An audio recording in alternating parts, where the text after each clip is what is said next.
கலால் வரி உயர்வால் சிகரெட் விலை உயரவிருக்கும் நிலையில் இந்த விலையேற்றத்தால் சிகரெட் புழக்கம் குறைய வாய்ப்பிருக்கிறதா என்று மக்கள் குரல் பகுதியில் எழுப்பப்பட்ட கேள்விகளுக்கு ஊத்துக்கோட்டை பகுதி மக்கள் தெரிவித்த கருத்துக்களை பார்க்கலாம். நான் 18 ரூபா சிகரெட் வாங்கி ஒரு நாளைக்கு 10 பிடிப்புன்னு வச்சுக்கலாம். அப்போ என்னோட சம்பளம் 700 ரூபாய். அப்போ தினசரி இப்ப 72 ரூபா சிகரெட் விலை ஏறிடுச்சுன்னா அப்ப நான் என்னால 72 ரூபா கொடுத்து வாங்கணுமா?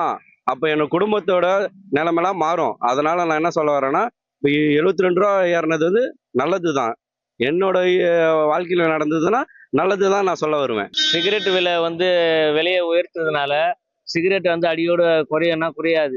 அது தடை செய்யறதுக்கு முழுமையா அரசு தடை செஞ்சா மட்டும்தான் சிகரெட்டினுடைய தாக்கம் குறையும். அதனால கொஞ்சம் சில பேர் அதால கொஞ்சம் குறையலாம். மற்றபடி விலையை ஏற்றுறதுனால அதனுடைய பழக்க வழக்கம் குறையறதுக்கு வாய்ப்பு இல்லை. சிகரெட்டின் விலையேற்றம் கவர்மெண்ட் ஏற்றதுனால புகைப்பவர்களோட பழக்கம் இன்னும் குறையும். இதனால நோய்கள் பரவுவதும் தடுத்து நிறுத்தும். இது 10 ரூபாய் இல்லை 20 ரூபாய் இல்லை 100 ரூபாய் ஏற்றினாலும் கூட புகைப்பவர்களோட பழக்கம் குறையும் இதனால. மக்கள் குரல் பகுதியில் ஊத்துக்கோட்டை மக்கள் தெரிவித்த கருத்துக்களை நாம் பார்த்தோம். இனி செல்லும் இடமெல்லாம் செய்தி.